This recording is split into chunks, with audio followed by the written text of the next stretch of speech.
Stop बोलने वाली बहू। Stop that. अरे अरे अरे, आप लोग स्टॉप तो नहीं हो गए ना? लेकिन ये कहानी है इसी खेल की जो कभी हम बचपन में खेला करते थे। बैठी रहती है सारा दिन पत्थर की तरह। अरे पत्थर भी कभी कभी हिल लिया करता है। तू भी कभी कोई काम कर लिया कर बहू।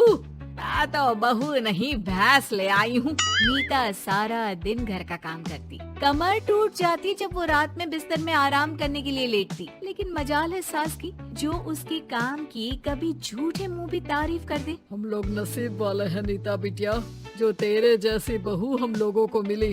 पिताजी, यही आपका प्यार है जिसके कारण मैं इस घर में टिकी हुई हूँ। पर पता नहीं सासू माँ को मैं क्यों नहीं अच्छी लगती। अब तो 2 साल हो गए हैं शादी को। 2 साल में तू ये सवाल कर रही है? यहाँ मुझे 30 साल हो गए बिटिया। पता नहीं तेरी सास मुझे भी क्यों पसंद नहीं करती।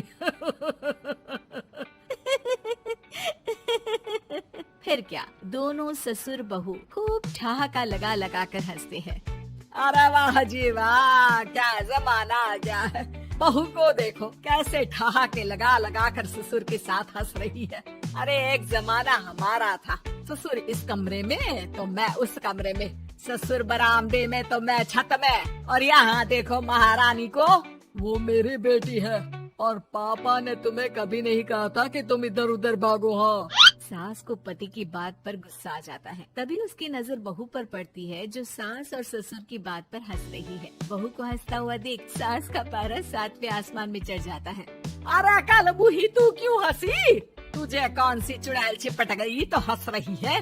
हम मियाँ बीवी का ये चलता रहता है, ये ना सोच के बीच में फूट पड़वा दी।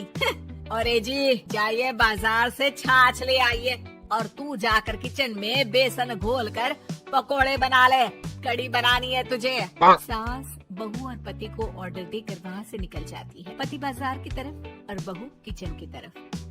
सारा काम हो गया, अब बस आराम से टीवी देखूं। उधर सास, कढ़ी खाने का बिल्कुल मन नहीं था, लेकिन जब ये लड़की खी खी करके दांत दिखाती है तो गुस्सा आ जाता है। लगता है कि मुंह नोच लो इसका। तभी सास के कान में बहू के जोर जोर से हंसने की आवाज आती है। सास का पारा फिर 7वें आसमान में चला जाता है। सास कमरे में जाती है जहाँ बहू टीवी में सीरियल देख रही होती है।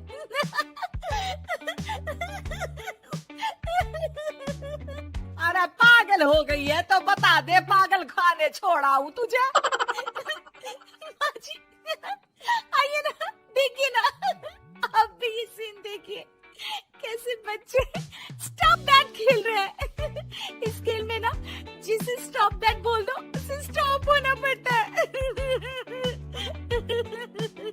हाँ, बहुत खेला है मैंने भी इसे बचपन में। कोई इतने भी पुराने लोग नहीं है हम। काश सासू माँ मैं भी ये खेल खेल पाती। सास को बहू की इस बात पर गुस्सा आ जाता है। यहाँ तो सारा घर फैला पड़ा है, रात के खाने की कोई तैयारी नहीं, और मैडम स्टॉप दैट खेलेंगी। अरे चल जाकर छत धो। बेचारी बहू जो अभी तक टीवी पर ठहाका मार रही थी, झाड़ू लेकर छत पर पहुंच जाती है। खुले आसमान के नीचे बहू भगवान की तरफ देख कर कहती है, हे भगवान, ये तो बता दो कैसे मेरे अंदर भी कोई क्वालिटी आएगी जिसे देखो जब देखो कुछ न कुछ सुना कर निकल जाता है।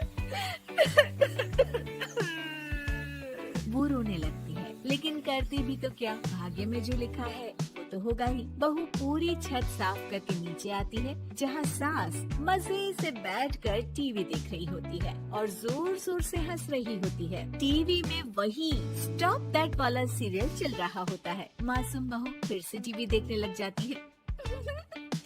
कितना मजेदार गेम है। सास को फिर बहू पर गुस्सा आ जाता है। अरे उसे तो बहू के हंसने की आवाज ही चुभती है। तुझे स्टॉप दैट खेलने का बहुत मन कर रहा है ना? मुझे बोल स्टॉप दैट, अब बोल स्टॉप दैट, बोल बोल। नहीं नहीं माँ जी, कैसी बात कर रही है? अच्छा तो फिर हंस क्यों रही है? अरे दम में तो बोल के दिखाना मुझे स्टॉप दैट। बहू सास के जोर देने पर जोर से गुस्से से बोल देती है, स्टॉप दैट। लेकिन ये क्या, सास तो मानो किसी भूत की तरह जम जाती है।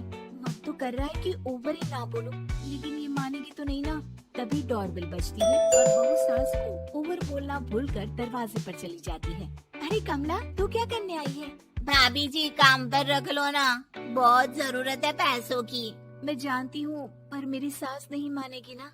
अरे पता नहीं भाभी कैसी सास है आपकी, इतना काम तो मैं 4 घर का नहीं करती जितना वो आपसे एक घर में करवा लेती है। बहू काम वाली से खड़े होकर तकरीबन आधे घंटे बात करती है और उसे विदा कर जैसे ही घर के अंदर आती है तो देखती है कि सास वैसी की वैसी ही खड़ी है। स्टॉप दैट, ये जो कह कर गई थी वो।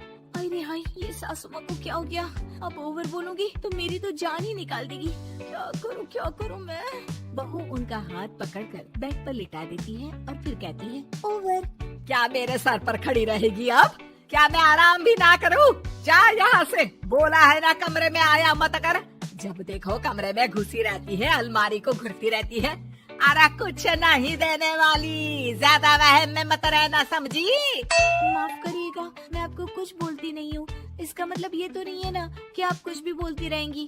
अरे वाह जी वाह, स्टॉप दैट बोलते बोलते जबान भी खुल गई तेरी। हाँ, खुल गई और बोलूंगी भी। स्टॉप दैट, अब बोलो। लेकिन ये क्या? जैसे ही बहू ने बोला स्टॉप दैट, सास हो गई स्टॉप। हे भगवान, ये क्या हो रहा है सासू माँ? लेकिन बेचारी सास स्टॉप दैट में तो बोलती बंद हो गई उनकी। वाह जी वाह, लग रहा है कि अब सारा खेल मेरे हाथ में आ गया। बहू अब सास से स्टॉप दैट बोलकर कभी खाना बनवा लेती तो कभी घर साफ करवा लेती। अरे पता नहीं, मैं आजकल थकी थकी सी क्यों रहती हूँ। बीपी भी हाई रहता है, मन करता है सोई रहूं। और मैं डॉक्टर को लेकर आता हूँ। ये काम बहुत कर रही है, उम्र नहीं है आपकी इतना काम करने की। और ज्यादा काम किया तो काम तो मैं इतना कराऊंगी कि बस नाम की जिंदा रहेगी। बहुत जबान टपट टपट चलती है ना इनकी। ससुर जी समझ ही नहीं पाएंगे कि क्यों उसके